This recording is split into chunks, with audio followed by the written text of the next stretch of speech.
¿Qué pasó, everybody? Welcome to the bilingual version of Snail Trail 4x4. This is the segment where one of us talks in Spanish the whole time, the other one talks in English the whole time, and we listen to your guys' voicemails. So, how you doing, Jimmy? Muy bien, gracias. Perfect. I'm glad you picked up on anyways, this is Friday, which is Snail Mail, our Snail Mail segment for everybody out there. Sí. Señorito. No, I'm speaking in Spanish. No. That was Spanish, right? Yeah. Solamente parle italiano. Oh, okay. I don't know what you just said. I only speak Italian? Sí. Oh. Okay, cool. Sprechen Sie Deutsch? You speak the German? Ja. Da, darling. Da. Russian. Oh, is that Russian? Okay. Parlez-vous français? Any others you got out there? I can do this episode in sign language. How's that? There you go. That'd be fantastic for a podcast. Yeah. Good thing we are doing video. Oh, I forgot about that one. Podcast video, sign language edition. Anyways. That would be funny. We have a lot of voicemails. Okay.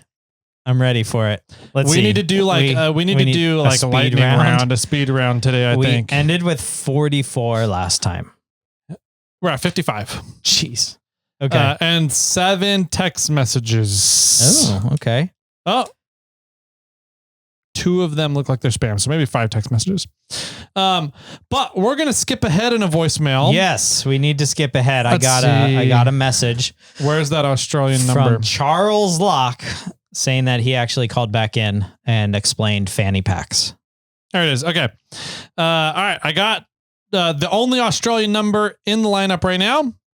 So we hope it's him. So I hope it's him. Why don't we save these things? Oh. I was talking about the Emu War. Oh. All right. Let's see. Okay. Oh, no. He did mention fanny pack. Okay. Here we go. Okay. Ready. Yeah, g'day. Charles here again. Happy American Independence Day. America. You probably hear this about Christmas.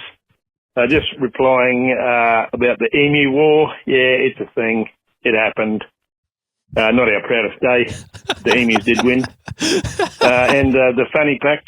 A fanny is the vagina. So a vagina pack, not something I'd like to wear. Anyway, I'll probably answer this on Discord so you get it sometime before the end of the year. Gotcha. Keep growing. Okay, I've got questions. All right, we're ready. Well, just like, why was there an emu war? What is the story behind Australians fighting emus? Like, were they too many damn birds that you guys needed to clean out, and you were just trying to, what's the dang word where you're trying to eradicate them, or what? And isn't there a toad thing down there where there's like a spotted toad? I'm not sure if that's the actual one, but some sort of toad that's just overflows your streets there's just times when you just drive and you're just absolutely the road is covered in these toads. Yeah. And you just like squish them all because there's nowhere else for you to go. Yeah. Like there's just a crazy amount of toads down there. I've heard about that. They hibernate or are born or something like in the mud. Yeah. And so when it all dries up, they like go dormant and they're surviving during the hot season. And then when the wet season comes, they all show back up. They come back out of the mud and mate and do all these other things, drink and have a good party life. Pretty much. Yeah. The Emu War. But before you go there. Okay. When I was in Costa Rica, driving around, whenever it would rain, all the crabs would go to the high ground and that would be the road. And so you're just driving down these roads in Costa Rica with like thousands and thousands and thousands of crabs on it. Yeah. And at first I'm like trying to weave, so I'm not killing as many crabs. And then at the end of the trip, I'm just like, fuck it. just straight through these things. It's like when the butterfly migration is going on during hot August nights. Yeah. Going up Donner. We went down from Monterey to Pismo one time. We were driving down there and the migration was going Pismo, on. Yeah. My grill and window were covered in butterfly guts. Yep. And I'm like, how was your motorcycle ride, Jeremy? He's like, it felt like gunshots. He was just smack, smack, smack, just flying down the road. Jeez. He's like, they were just ducking behind the little tiny window that they had on the Harley. And I was just like, dude, I cannot imagine. That's crazy. Yeah. Okay. Emu War. So Emu War. First off, a comment from our buddy over at Botches Off-Road. Yes. He said, we have an emu who's been running loose around the area for 3 to 4 weeks. I tried catching him at 3 yesterday morning while I was working. Yes. Motherfuckers are fast. Yeah. I read that too. That was funny. Yeah. All right. So Nick from Montana. Yes. Of course, he posted the Wikipedia page for the Great Emu War. Okay. And so the first paragraph, kind of giving the highlight of it. Was Botch's comment also on Discord? Yes. Yeah. Yeah. So another shout out to the Discord channel. Yeah. A lot of fun conversations there. So Nick posted on the Discord, the Emu War or Great Emu War was a nuisance wildlife management military operation undertaken in Australia in late 1932 to address public concern over the number of emus, large flightless birds indigenous to Australia, said to have been destroying crops in the Campion district within the wheat belt of Western Australia. The unsuccessful attempts to curb the emu population led to the deployment of Royal Australian Artillery soldiers armed with Lewis guns, leading the media to adopt the name Emu War when referring to the incident. Although many birds were killed, the emu population persisted and continued to cause crop destruction. Got it. That's funny. I want to see if I can find there was a big like squirrel war Yeah, you said that. I want to say was in California that California lost. I am in a battle with squirrels Right, dude. almost every day. Yeah. Like they've been stealing our tomatoes off of our tomato plant, and we've like wrapped it in like mesh and like hammered these little stakes down so they can't climb underneath and all this stuff. And somehow we are still losing tomatoes. Yeah. Like those little fuckers are just, I don't know if they're super smart and we give them not enough credit, or they're just determined and figure out a way. Yeah. Okay. So here's in 1918. Okay. California launched a state-sponsored squirrel week to eradicate ground squirrels that were destroying crops. The state enlisted school children to hunt, poison, and gas rodents. Wow.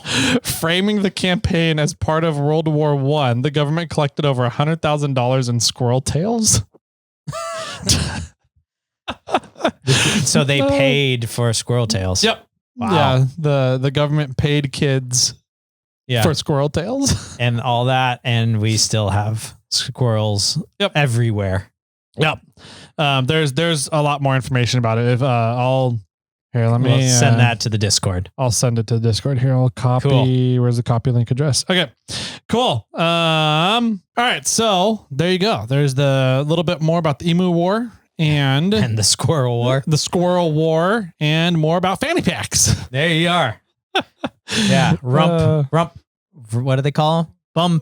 Bum packs? Bum bags. Bum bags. Bum bags. I like that name better. I do too. It's so much better. Yeah. Than a fanny I'm gonna pack. wear my boardies and my bum bag, and I'm going to Macca's. There you go. And my Sunnies. And your Sunnies. Yeah. You're gonna pop some bennies along the way? Hell yeah. Okay. Next up for voicemails is Nick from Montana. All right. Nicholas. Here we go. What's up, Nick from Montana? I am just listening to episode something. I don't know the number. But it's Thursday on June 4th. You guys are talking about Metric versus Imperial, and I wanted to drop my weird, obscure math knowledge on people. The reason we have some like base 60 counting systems, like the hour and degrees and all that kind of stuff, is thanks to the ancient Sumerians or the Akkadians. One of them, or maybe both. They're kind of the same. And they would use the knuckles on their hands so that you have three distinct, joints, pieces of your finger. So on one hand, you can track with your thumb and go like 1, 2, 3. That's index finger. 4, 5, 6 would be the middle. And then when you hit 12, you then use your other hand to indicate tens. So you have multiples of 5 and 12, which then brings you up to 60. 60 is like kind of this fun number that is divisible by like everything. So like, what is it? 2, 3, and 5 are like the base primes, and so pretty much using that, you can make any number that you want to make. Anyway, that's all. Just revealed a bit more about myself, that I'm perhaps not the fucking moron that I portray on TV. Love you, proud of you. I am gonorrhea. I get the knuckle counting. I don't. But I mean, technically, I feel like there's 4 joints here, not 3. It's like 1 on the hand and then 3 down your finger. Well, if you count, that's your tip. You don't count the tip. You don't count the tip? No, you I don't. always count the tip. But if I have 3 joints on each finger, that's 12. Yep. Okay. And that's where so you're not including your thumb. The thumb is not a finger. Okay. Okay. That's right. I'm with you. Okay. That's where I was getting lost. I'm like 12, 13, 14, 15. Wait a second. Hold on. Okay. So we're just doing fingers. Okay. And then 5, 10, 15, 20, 25, 30, 35, 40. Well, there's 3 joints. So 5, 10, 15, 20, 25, 30, 35, 40, 45, 50, 55, 60. Yeah. So there's 60 and 12. Yeah. Is how you can count 60 and 12, I guess. And that's how the base 60 stuff came around. Supposedly. And 12 for like, I don't know, the clock calendar? Clock calendars. Or clock, not the clock calendar. I guess. I did not I mean, I guess it's true. I just never really thought about it, but 60 is one of those numbers it's just divisible by everything. Did you say 60 or 12? 60. Okay. Yeah. Well, it's all, and that my argument to that is, that's because it's base 10. Fair. I have no argument or rebuttal for that one. And now we're back to the metric system. There you go. Yeah. In your face, Nick. But yes, 12s and 60s are very easy when it comes to time and the clocks. So, right, 60-second minute, and then there's 12 hours twice in a day, 24, right? Why can't you move clock. to a 30-hour day? I don't know. What? We went down this rabbit hole a long time ago. I think we were talking about time zones and why. Yeah. Why do we run all that's the same time referencing but different numbers for that time? Whereas we were like, let's flip that around and have every time zone be the same number. Yeah. But a different time in the day, I guess. I don't know if that makes sense. No, so that doesn't. 3 a.m. in London, England could be the middle of the day. Well, yeah. Yeah. It's when it's 3 a.m. in London, it's 3 a.m. here in California. Exactly. Right. So, and that would be the middle of the night for us, but it's the middle of the day for London. Right. Yeah. Well, actually, it would probably be the middle of the night for them. I mean, in theory, yes. I couldn't think of the example that was 12 hours apart. Okay, Jimmy. Well, no, but Greenwich is 0. I guess that's fair. So if Greenwich is 0, so it'd be midnight for everybody in the world. Yeah. At midnight, it's everywhere in the world, and it's actually what everybody right now would call midnight in Greenwich. In Greenwich. But for us, midnight would be early morning. Yes. So like what we think of as 7 to 8 a.m., but it's really midnight. 12 a.m.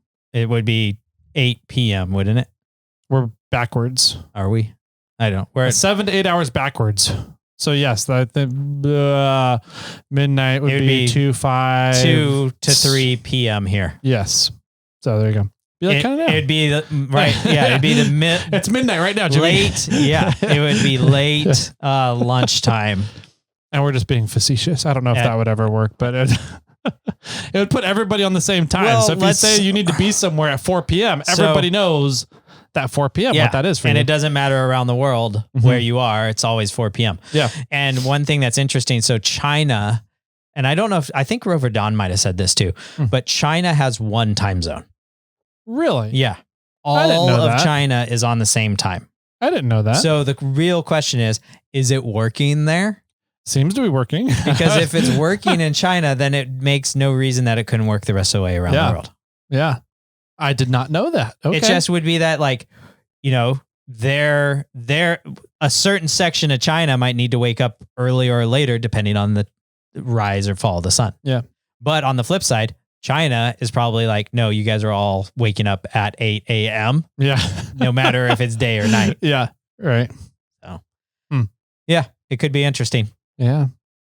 So that, I don't know. It'd be a fun experiment. We'll have global social experiment. We'll have to dive into this. We could dive into this deep metric versus standards and times stamps and how to actually organize the Gregorian calendar. We'll do all that on our other podcast. Yeah. Yeah. All right. Next up is somebody from 805. Ooh. I always liked their strawberry blonde. That's pretty good. You know the story behind that? Mm-hmm. It's a good beer. It is a good beer. One of the most popular blonde beers ever. Yeah. And one of the most, definitely right now, one of the most popular strawberry blonde beverages that everybody has had and likes. Yep. Pretty much. If you're a beer person. You know. Yep. Craig probably knows. Craig definitely knows. Yep. All right. So this person from the 805, I don't know who it is. We'll see what we got. Jimmy, I just want to thank you for sharing the story about the assistant's bad night. I'm afraid that you will have lost any goodwill that you made from cleaning up the mess by telling the world about the mess, but it was absolutely worth it. Weighing in on your question about who should get to drink, the person who knows the people or the people, the person who doesn't know the crowd.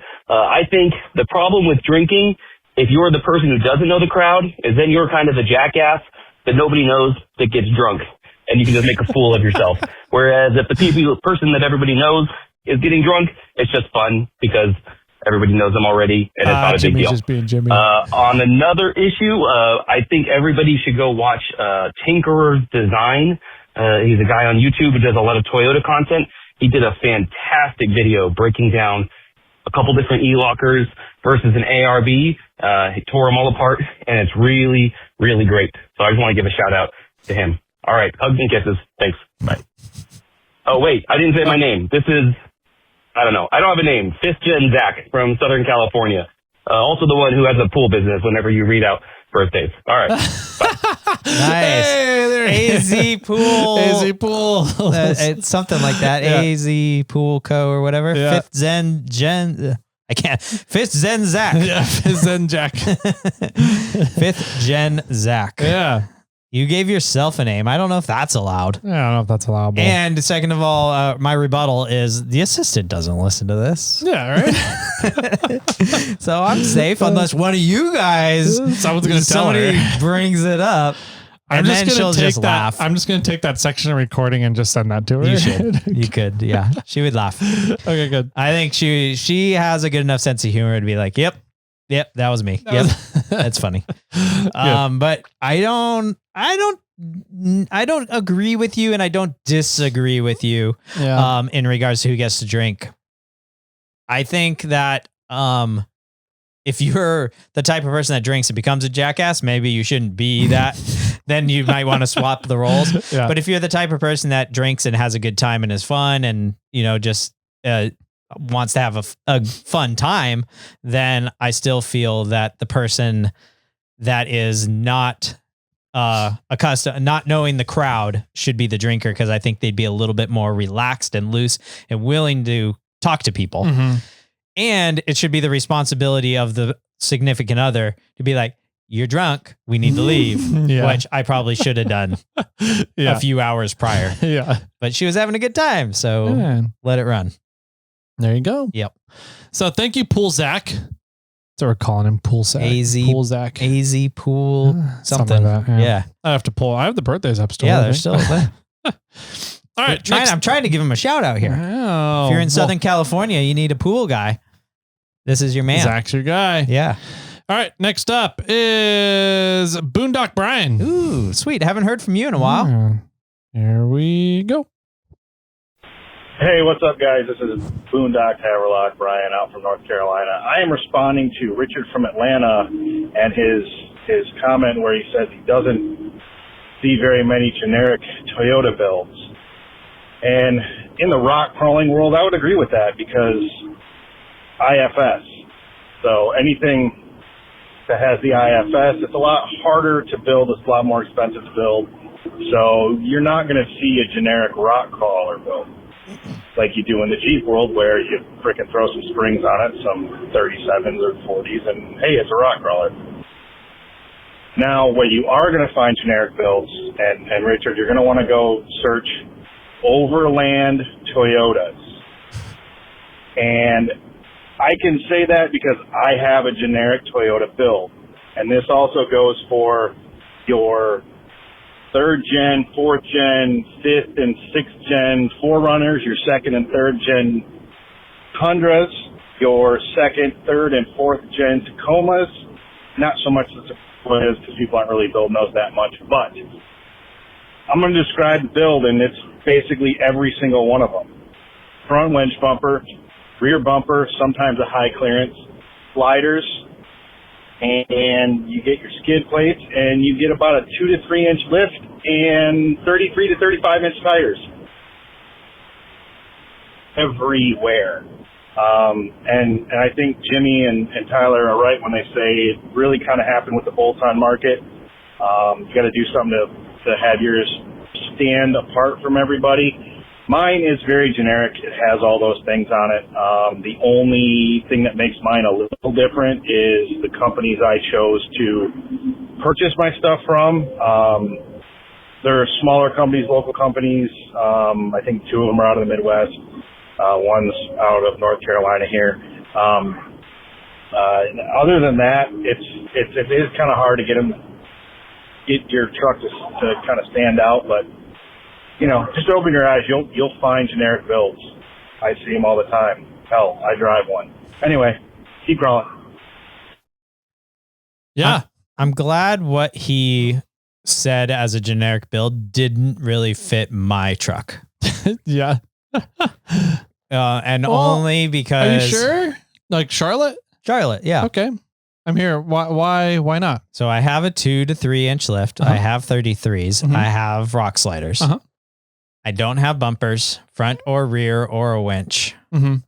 So I don't fully meet it. I'm not exactly that. Okay. But it's pretty much it. Yeah, it is. But I also my only argument is that I've done the absolute minimum little stuff that you could do to that truck to just make it barely more off-road capable. Like I have a 2 to 2.5 inch Bilstein 5100 lift. And then I have rock sliders. Yeah. And tires and wheels. Yeah. That's it. That's all I've done to that truck. Roughly. And if I were to build it up more though, I would really try to do something unique and different. Okay. And I don't know what that would be. Maybe more long travel or something, or I'm not sure. And that's the problem with the world of bolt-on, like we were talking about in that episode and Brian alluded at, is there's only so many ways that you can put something on. And so there's only so many ways that you can design it to work because there's only a certain amount of ways to bolt it together. And so you're kind of limited with that. And every bumper is a bumper, but they all have like a little subtle difference, but they're all still the same. Yeah. So I've always wanted to make my own bumpers. Okay. And be like, it's completely different. Yeah. Like, let's look at Fiona for a second. Fiona has it. I don't know if Fiona's front bumper is bolt-on, but it is personally made. It's very custom made. It's very custom made, and it stands out to be as a different bumper than anything else on the market. Yep. And the swing out. Yep. It is a custom made, completely different. And so that's the rear bumper, the way it cuts through the body panels. Right. Yeah. It's custom made. And so that is more the direction that I would go if I was going to build that rig up, is a lot more custom made stuff. Okay. And primarily only to make it stand out more. Yeah. Because that's the world of 3rd gen Tacomas or 5th gen 4Runners it's all cookie cutter. Yeah.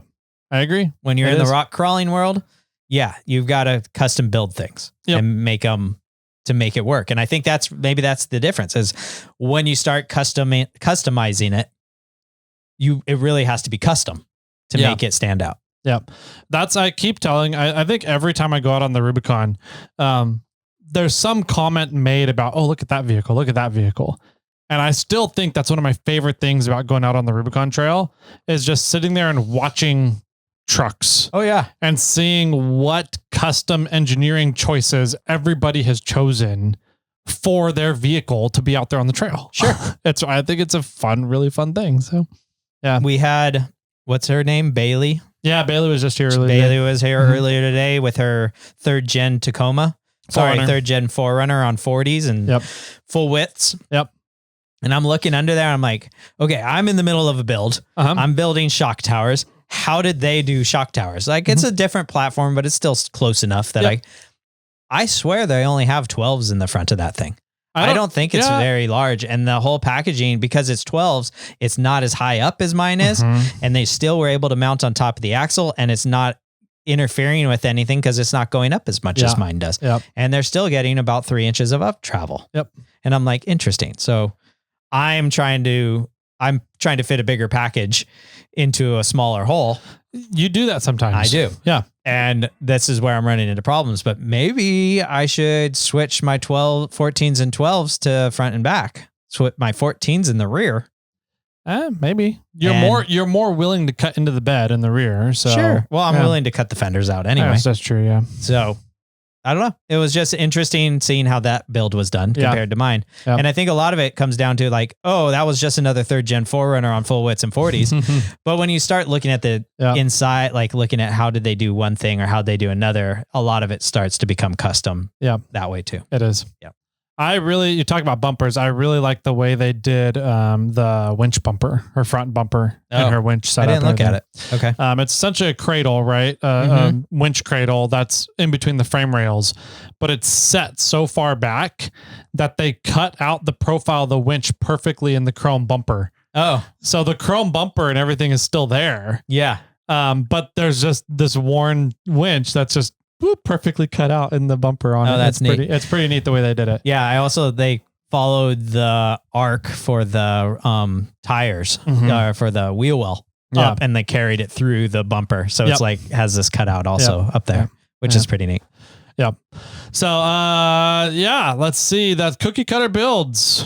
Some fun stuff out there, and for sure there are definitely cookie cutter builds. Oh yeah, in the Toyota world, just like there are in the JK world, the Jeep world. So. All right, next up, F.U. Bob. F.U. Bob, what's up? Here we go. Jimmy, Tyler, F.U. Bob here. Hi, Bob. I just was listening to the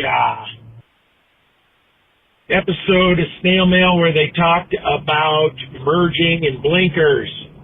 I used to drive truck. Truck was governed at 65. I was a nice guy. I'd always get over to the left, let people merge onto the highway at a particular exit on my route. And then they'd camp next to me. They'd get right up to the same speed and they'd sit there. Well, I only had 2 exits, very short exits, till I had to get off the interstate. So I'd turn on my blinker, give it about 3 blinks, then I'd put a tire to the center line, give it about a 3 count, and then the truck was coming over. I was bigger than anything else on the road coming down that on-ramp. They found brakes or gas really fast. Also, it's becoming a habit, but I'm using the Tundra to tow another Jeep.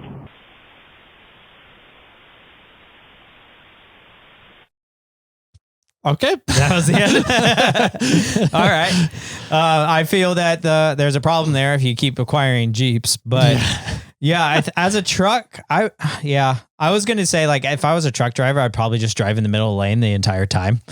And that way it's like, you pick your speed and you go, and then people merging on and off or whatever have to work around you and drive all the way around you and deal with it. But then he was like, I had to exit. I'm like, oh. Yeah, that makes sense. Yeah.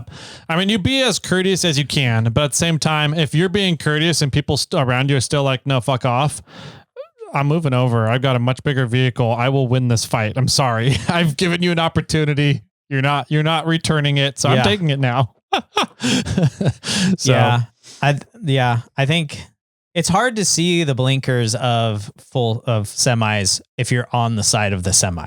they have them going down the side of the semi too. Yeah. Down the trailer. They should have at least one in the middle of the trailer. Yeah. And usually their blinkers up front are out a little bit. Yep. But this is also stating that I hope that person that is driving that vehicle is paying attention to something like that. Yep. So I do. So I don't know. I don't have the answer. I think if, there's half the battle of like people need to pay more attention to what's going on around them. And the other half the battle is, I hate going the same speed as somebody else.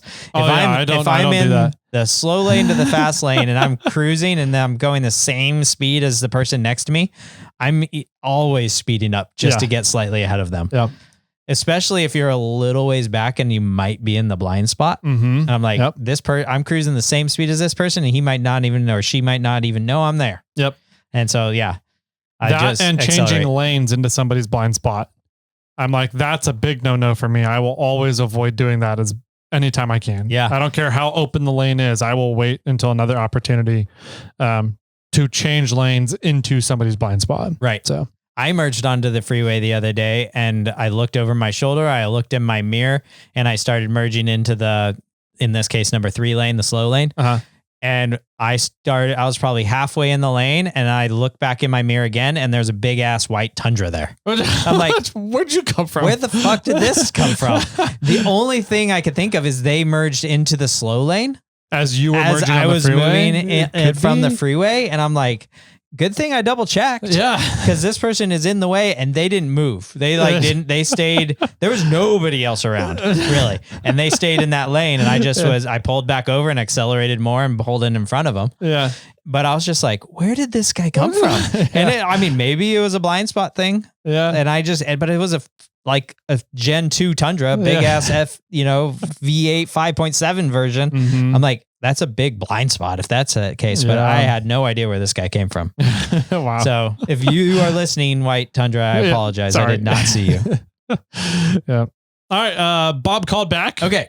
So let's hear Maybe what he got disconnected. Maybe. Here we go. Hey guys, it's FQ Bob again. I thought I'd say it before anybody complains about my driving. The nickname is FQ Bob. And telling me I'm an asshole, it's kind of like telling me I'm bald. I know, and it's on purpose. Have a good one. Perfect. Like it. Yep. He called back again. Okay. All right. What do you say here? Hey guys, FU Bob again. Of course, I'm driving somewhere, and it made me think, throwback to talking about some snacks before. One of my road trip stops includes Casey's gas station for their pizza. Everyone loves their pizza. Fun fact, they are the 5th largest pizza chain in the world, and they're a gas station. They're not even a pizza chain. So Interesting. just fun fact there. If you're ever driving by one, I like the sausage. It's not greasy like the pepperoni. All right. Talk to you guys later. I enjoy a good greasy pepperoni. Yeah. Just saying. Where was this? Casey's gas station. Casey's gas station. Never heard of it. Never. Yeah, me neither. Yeah. But next time I see one, I'm going to have to pull over for the pizza, Right. apparently. Can anybody confirm Casey's gas station has amazing pizzas? Please call in. Let us know. Back up FU Bob. Validate his claims here. I will say, speaking of, I think that is fascinating that a gas station has the 5th largest pizza chain in the world. But I would like to give a big shout out to California. Yay. We just moved up again, another spot in global GDP. To number 2? To number 4. Oh. We were 5. Okay. So I thought we were, okay. I think I knew this. And then I was like, wait, we moved up again? Yeah. No, we were number 5 and we just beat out Japan. Jeez. So we're now number 4. And it's USA, China, I think Germany or Russia, one of those two, and then California. Dang. Yeah. And it's funny because if you remove California from USA, USA is still number one. Yeah, I think USA is 12 billion, 12 trillion. I forget what B or T it is. And then California is 5, something like that. So you take that out, we're still 7. I think that puts us behind China. Oh, okay. Or no, it's China 12. I don't know now. I have to go back and look at the stats again. Oh, well. I just remember we moved up. We're now number 4. Yay. Yay. We beat Japan. California beat Japan. All right. In the World Cup too. Even though we didn't play, but we outlasted them. Perfect. Okay. Yeah. Next up, we got time for one more. Yeah. Let's do it. Justin from Texas. Ah, sweet. Here we go. Hey, what's up, guys? This is Justin from Texas. First time caller here. I've been listening to you guys on and off for a little bit, drifting over from the other four-wheeling podcast. Their traffic's been a little light lately, but I think I can migrate both sides of the fences. Got an 85 4Runner that has not been getting much attention in the past few years, and a big Philly Cherokee I'm building now. But I wanted to piggyback off of one of the other calls about camp food. And I think I'm going to blow your mind here. Quick story. We have a cabin up in Colorado we go to on the summers. One little lodge that serves food sometimes. We caught them at the end of their day, and they're like, yeah, no, come on in. We were just wrapping up. We both just had our peanut butter and pickle sandwiches, so we're good to go now. So, and I was super curious about this, and they said that they do the guy in the couple does like bread and butter pickles and peanut butter, and then she did dill, but it just sounded so bizarre that as soon as we got to our next destination, leaving Colorado, I had to give it a shot, and gotta say, it doesn't suck. Can't knock it till you try it. But if you're curious, get after it. And I will be trying this overnight oats thing because I don't like to start the day cleaning up messes and cooking myself. So cool. Good chat, guys. We'll holler back at you soon. Get yourself a peanut butter and pickle sandwich. Later. Jimmy. Yes. You're the PB&H expert. Yes. Have you had a PB&D? Yes. Have you really? Yes. So, is it good? I'm not a fan of bread and butter pickles. Okay. I don't know why I'm not. It's just not my pickle. I don't know. Okay. I was going to say jam, but it's not a. What about a dill pickle? So I haven't done it with dill. Okay. So I think I'll try it. I'll definitely give it a whirl. Okay. But I've had bread and butter peanut butter and bread and butter pickle sandwich before. Yeah. And like I said, I'm just not a fan of the bread and butter style. So I didn't like it as much. I'd be like, I'd rather have honey, or I'd rather have some jam or jelly of some sort. But I'll try it with dill. I'll do it for you, Justin. There you go. Also, thanks for calling in. Cool. Yeah. First time caller. Heck yeah. I do like the bread and butter chip pickles. Okay. I used to drink the pickle juice from butter and chip when I was in tennis. I do that for with the dill stuff. I'll do. But yeah, it's I do really enjoy the bread and butter chip pickles, and I will eat an entire jar if I get to sit down and just snack on them. So, have you ever heard of somebody doing like a shot of some sort of alcohol with a pickleback? No. Okay, so it's like, hey, I want a vodka shot with a pickleback. So they give you a shot of vodka, and then they pour you a shot of like pickle juice as a chaser. Okay, and I'm like, but I like both of these. Like, I want to mix them. Like, how do we mix these together? End up drinking them both.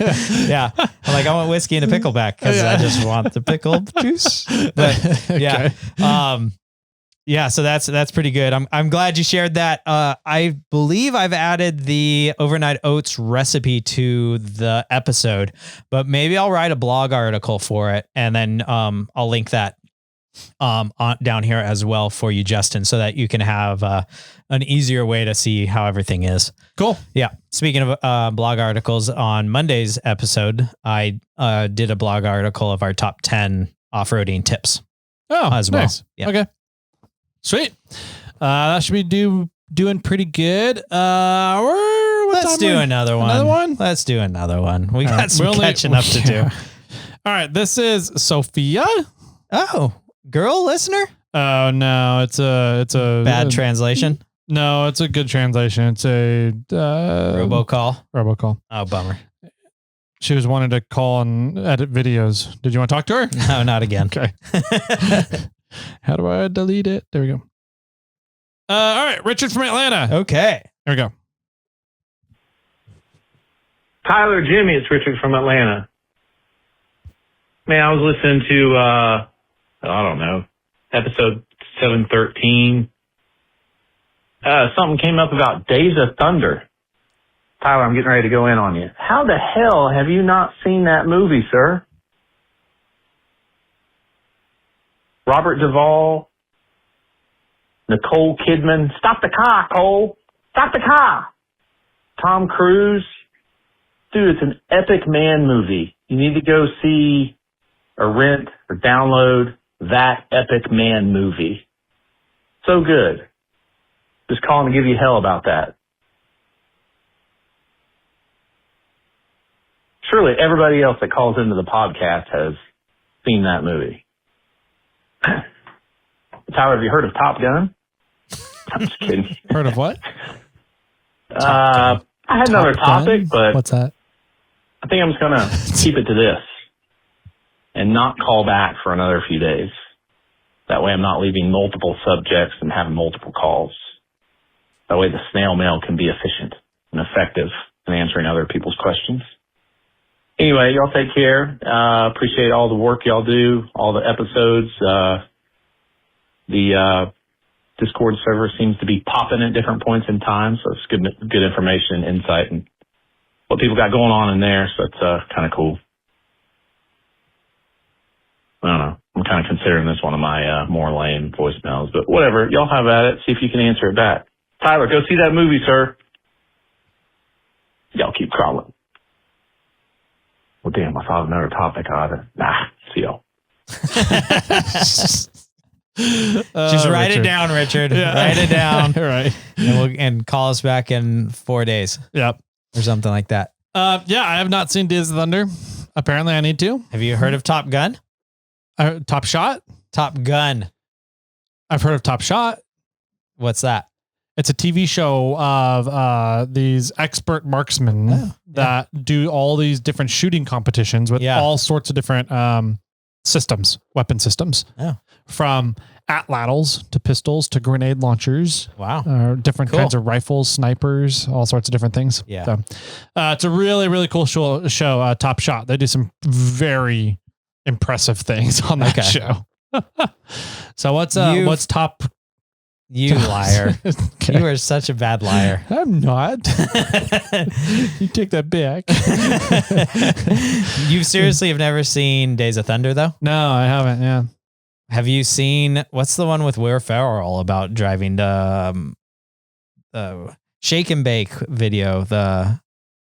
Come on. You seen that one? You haven't seen that one either? You're smirking. You know the one I'm talking about. Oh my God. I know which one you're talking about. I can't think of the name right now. Everyone's screaming at their radios. I've seen parts of it. Oh. I have not seen the whole thing all the way through. Oh, Yeah. okay. It sounds like you and I need to have a sleepover and a movie marathon. Okay. Let's do it. We'll kick the assistant out and have her go hang out with the secretary, and they can watch their scary movies, and then you can come up and hang out with me and we'll watch some racing movies. Can we go do this at Windy Camp instead? Sure. Okay, cool. I don't care. Can we get a projector and a screen? Oh yeah, hell We can ask Flynn. He has it. Yeah. Yeah, we'll just borrow steal Flynn's his. setup. And Yeah. we'll go out to Windy Camp and we'll do a movie night. All right. Are we going to invite listeners or just you and me? Do we have to? Hello. We could have peanut butter and dill pickle sandwiches the whole weekend. Only if Justin comes out. Perfect. Okay. No, it's funny. Yeah, it sounds like I need to watch Days of Thunder. It's probably, I mean, it might be a little dated now, but I think it would still be a good movie. It's going to be one of those when I rewatch and be like, yeah, that wasn't as good as it used to be. Okay. Or we'll see if it holds up. See, I don't know. Like I like cheap thrills in movies. Yeah. Right. So like, and I don't want to say cheap. I don't know if cheap thrills that way. I like high cinematic production in movies. Right. And so I have a big problem when I watch older movies that are outdated, even if they're a really good storyline, if they're like not high end production graphics and sparkly things and lights going off everywhere, I'm usually just get bored. Right. Yeah. Well, I guess one way to find out. Yeah. It was probably high end for its time. Okay. But maybe maybe it's not holds up to time now. Okay. So I really, really, really enjoyed Ford versus Ferrari. Yes. Did you finally watch that? I watched it a long time ago. Okay. But That's a great one. I really enjoyed that movie. So I don't know if Days of Thunder is anything similar to that, but I really enjoyed Ford versus Ferrari. I also really enjoyed the World's Fastest Indian. Yes. That one's surprising. That one's older, outdated. Dude. And that was such a good movie. That is such a heart twisting movie. Yeah. Such a great movie where Burt Munro is just like this guy that you cannot hate. Yeah. And it's just, he does silly things and he overcomes all these odds. And yeah, that one's so everybody's cool. like, you can't do that. And he goes, well, what do I need to do it? Why can't I? Yeah. Why can't I? He just won't take no for an answer. Yeah. It's great. Well, what if I did X, Y, or Z? Yep. Yeah. If you guys haven't seen Richard from Atlanta, if you haven't seen World's Fastest Indian, I don't know. I don't even know if I can call you a friend anymore. We can do a streaming night on Discord. Can we? Yeah. We can totally share a screen. Yeah. Well, you can share a screen, and if you can buy it or play it on YouTube or something, play the video, or if you have a digital copy on your computer. I probably have a digital copy of World's Fastest Indian. Yeah. I mean, we could always do a movie night on Discord. That would be so funny. Screen a couple movies and see who shows up. I don't know the legality behind that. I mean, I know that it's physically possible for us to do. Yeah. But I don't know if we're allowed to show. We're not making money off the movies. Yeah. I think that's the big key part, is if you're making money or not on them. But I don't know. It's a good question. Yeah, I'll look into it. That could be kind of fun. Yeah. Like maybe let us know. Do you guys want to have a Days of Thunder night on Discord? Yeah. And when we could show it and everybody could sit around on their phones or computers or whatever, however you can access a Discord. I bet you could even stream it to your TV if you have a way to connect your phone or computer or Wi-Fi, screencast it to your TV. Yeah. And we could all watch Days of Thunder together. That'd be funny. If that's the case, maybe we can do that with Trail Hero X too. Oh, that's a great idea. I didn't think about that. Yeah. That'd be fun. Okay. Yep. And then we can get the whole community in. We'll have to play around with this idea and see if it's definitely feasible, but like, is it going to be way too rowdy to be able to pay attention to the movie, or do we just shut off everybody's audio and you can only do a chat room? Yeah, we'd have to mute everybody and there would be a chat room. Okay. Interesting. And we can all make fun of Tom Cruise. Woo! Yeah. And Jimmy. And Nicole Kidman. They're the same height. What? Nicole Kidman? Yeah. I wouldn't make fun of Nicole Kidman. I know. She's hot. She's so hot.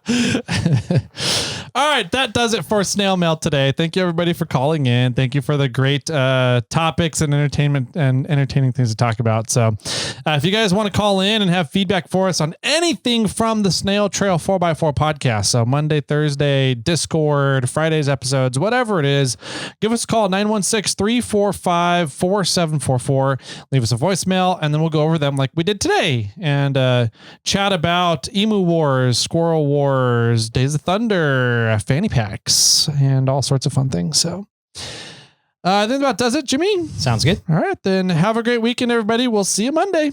Bye-bye. The number you have called has been disconnected.